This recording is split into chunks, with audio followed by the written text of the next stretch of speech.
দর্শক, আসসালামু আলাইকুম এবং অনন্ত শুভকামনা সবার জন্য। প্রথম আলো এবং আজকের মানব জমিন হেডলাইন করেছে এবং গুরুত্ব বিবেচনায় অন্যান্য সংবাদপত্র হেডলাইন করে থাকবে, আই এম শিওর। তো মানব জমিনের হেডলাইনটি ছিল, প্রতিবেশীদের মধ্যে বিদ্বেষ কারোর জন্যই ভালো না, ভারতের সেনাপ্রধান। আর প্রথম আলো হেডলাইন করেছে, সার্বিক সম্পর্ক স্বাভাবিক হবে বাংলাদেশে নির্বাচিত সরকার এলে, ভারতের সেনাপ্রধান। হ্যাঁ, আজ সোমবার নয়াদিল্লিতে সেনাবাহিনীর বার্ষিক সংবাদ সম্মেলনে সাংবাদিক উপস্থিতিতে ভারতের সেনাপ্রধান জেনারেল উপেন্দ্র দ্বিবেদী এই মন্তব্যগুলো করেছেন বাংলাদেশ ভারত সম্পর্ক নিয়ে।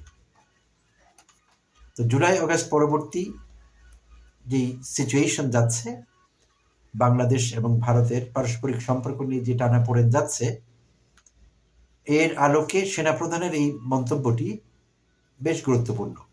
তিনি আরো কিছু মন্তব্য করেছেন যে দুই দেশের মধ্যে বিদ্বেষ কারো জন্যই মঙ্গলজনক নয়, দুই দেশের জন্যই ক্ষতিকারক।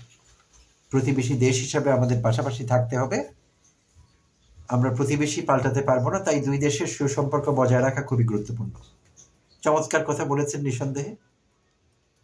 তো এখানে নতুন কিছু না, সেটি আমরা সবাই সেটিই চাই, দুই দেশের সম্পর্ক ভালো থাকুক। তো সবচেয়ে গুরুত্বপূর্ণ বা আলোচনার দাবি রাখে যে পয়েন্টটি, সেটি হলো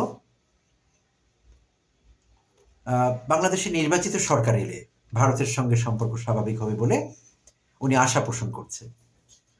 বেশ ইন্টারেস্টিং, মজা পেলাম। বাংলাদেশে নির্বাচিত সরকার এলে ভারতের সঙ্গে সম্পর্ক স্বাভাবিক হবে, আর তাতে বোঝা যায় যে এখন সম্পর্ক অস্বাভাবিক আছে বাংলাদেশে নির্বাচিত সরকার নেই বলে। তাহলে বাংলাদেশে একটি নির্বাচিত সরকারকে ভারতের খুব পছন্দ। সেনাপ্রধানের বক্তব্যকে ভারত সরকারের বক্তব্য বললেও ভুল হবে না, বলা যায়, কারণ খুবই দায়িত্বশীল জায়গা থেকে তিনি কথাটি বলেছেন। তো বাংলাদেশে একটি নির্বাচিত সরকার ভারত খুব চাচ্ছিল বা চাচ্ছে, এমনটি বোঝা যাচ্ছে। আর গত 15-16 বছর বাংলাদেশের সঙ্গে ভারতের সম্পর্ক খুব খুব ভালো ছিল, এটি আমরা সবাই জানি। তাহলে বোঝা গেল ওই সময়টাতে বাংলাদেশে নির্বাচিত সরকার ছিল। আসলে কি তাই? বাংলাদেশে নির্বাচিত সরকার ছিল, এই কথা কে না জানে?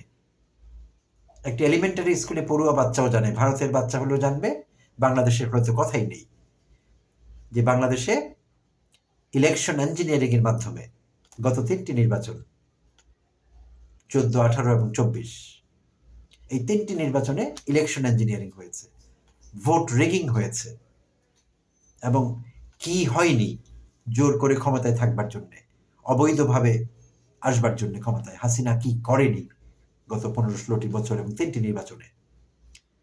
সারা পৃথিবী অস্বীকার করেছে মানতে এটি, যে বাংলাদেশে এটি আদৌ কোনো নির্বাচন ছিল, এই কথা মানতেই রাজি হয়নি। পৃথিবীর কোনো দেশ সেটি স্বীকার করেনি যে বাংলাদেশে কোনো নির্বাচন হয়েছে বা নির্বাচন ফেয়ার ছিল, শুধু ভারত ছাড়া, এবং বিশেষভাবে বলতে গেলে নরেন্দ্র মোদীর বিজেপি সরকার ছাড়া আর কেউ সেটি মানেনি এবং স্বীকৃতি দেয়নি বাংলাদেশের নির্বাচনগুলোকে।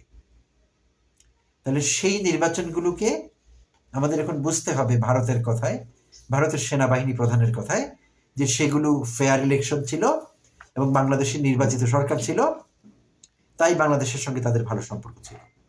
আর এখন যেহেতু বাংলাদেশে নির্বাচিত সরকার নেই, একটা অন্তর্বর্তীকালীন সরকার ক্ষমতায় আছে, তাই ভালো সম্পর্ক যাচ্ছে না। হাস্যকর এবং কিছুটা প্রহসনের মতো শোনাচ্ছে বিষয়টি।